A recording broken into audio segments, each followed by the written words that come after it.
করার শপথ বিএনপির। জিয়াউর রহমানের সমাধিতে শ্রদ্ধা। সাবেক প্রেসিডেন্ট জিয়াউর রহমানের ৪৩তম মৃত্যুবার্ষিকীতে তার সমাধিতে শ্রদ্ধা জানিয়েছে বিএনপি।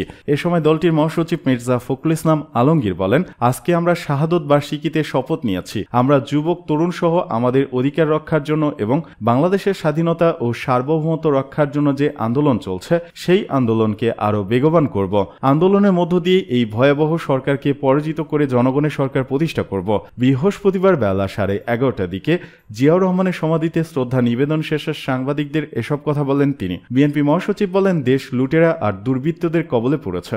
সরকার দেশকে পরনির্ভরশীল করে ব্যর্থ রাষ্ট্রে পরিণত করতে চায়। তিনি বলেন, বাংলাদেশে গণতন্ত্র সম্পূর্ণভাবে নির্বাসিত।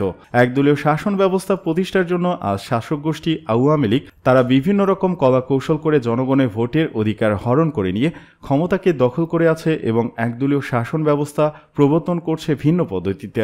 মির্জা ফখরুল বলেন, বাংলাদেশ এখন সম্পূর্ণভাবে দুর্বৃত্তের কবলে, লুটেরা ও মাফিয়াদের কবলে। বাংলাদেশে একদিকে যেমন রাজনৈতিক অধিকার হরণ করেছে, অন্যদিকে অর্থনীতিকে ধ্বংস করেছে।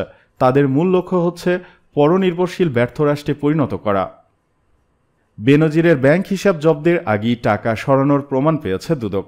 ব্যাংক হিসাব ফ্রিজ বা অবরুদ্ধ করার আগে পুলিশের সাবেক মহাপরিদর্শক আইজিপি বেনজির আহমেদ ও তার পরিবারের সদস্যদের ব্যাংক থেকে টাকা সরিয়ে নেওয়ার প্রমাণ পেয়েছে দুর্নীতি দমন কমিশন দুদক অনুসন্ধান টিম। তাদের বিভিন্ন প্রতিষ্ঠানের নামে ৩৩টি অ্যাকাউন্টের ব্যাংকে থাকা অধিকাংশ অর্থ উঠিয়ে নেওয়ার সন্ধান পাওয়া গেছে। তবে টাকার পরিমাণ বলতে পারেনি তারা। অনুমান করা হচ্ছে টাকার পরিমাণ কয়েকশো কোটি টাকা হবে।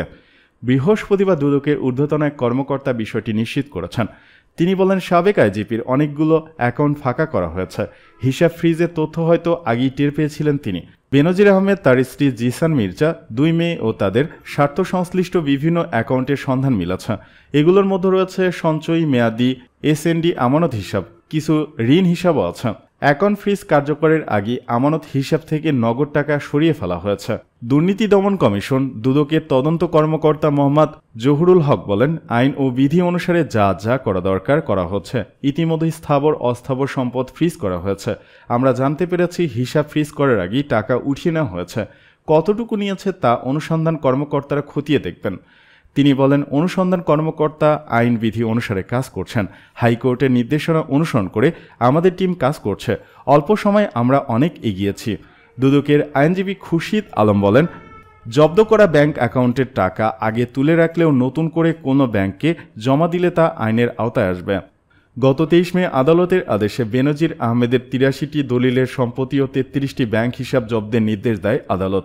26 মে আদালত বেনজির ও তার পরিবারের সদস্যদের নামের 119টি জমির দলিল, 23টি কোম্পানির শেয়ার ও গুলশানে 4টি ফ্ল্যাট জব্দের আদেশ দেন। দুদক গত 22 এপ্রিল বেনজির, তার স্ত্রী জিসান মির্জা, 2 মে ফারহিন রিশতা বিনতে বেনজির ও তাসিন রাইসা বিনতে বেনজিরের বিরুদ্ধে অবৈধ সম্পদ অর্জনের অভিযোগ অনুসন্ধান শুরু করে। দুদকের প্রধান কার্যালয় উপপরিচালক হাফিজুল ইসলামের নেতৃত্বে 3 সদস্যের বিশেষ অনুসন্ধানী টিম অভিযোগটি অনুসন্ধান করছে। টিমের অন্য 2 সদস্য হলেন সহকারী পরিচালক নিয়ামুল আহসান গাজী ও জয়নাল আবেদিন। এদিকে এই সরকার সিন্ডিকেট ও মাফিয়া বান্ধব, অভিযোগ রুহুল কবির রিজভির। বিএনপির সিনিয়র যুগ্ম মহাসচিব রুহুল কবির রিজভি বলেছেন, এই সরকার সিন্ডিকেট ও মাফিয়া বান্ধব। এজন্য প্রত্যেকটি অপকর্মের দায় দায়িত্ব সরকারকেই নিতে হবে। একদিন জনগণের আদালতে এদের প্রত্যেকের বিচার হবে। জনগণ বিচারক হয়ে এদের অপকর্মের বিচার করবে।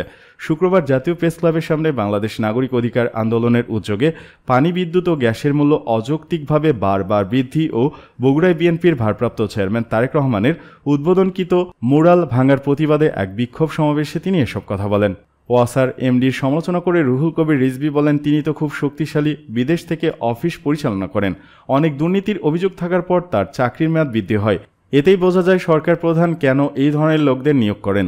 এরা সরকারের পারপাস সার্ভ করেন। সরকারের যে অশুভ উদ্দেশ্য সেগুলো তারা পালন করেন। এই কারণে তারা পানির দাম বৃদ্ধি করেছেন। তিনি বলেন, পানি, ডিজেল, গ্যাস, অকটেন এবং পেট্রোলের দাম বৃদ্ধি করেছে। জনগণ যাতে কষ্ট পায় সেজন্য জ্বালানির দাম বৃদ্ধি করল সরকার। জনগণ হচ্ছে সরকারের কাছে পাইলট প্রজেক্ট। তারা মনে করছে জনগণের রক্ত শোষণ করে এই প্রজেক্টটা এমন করব যাতে বিশ্বের সব স্বৈরাচারদের কাছে দৃষ্টান্ত হয় এই সরকার।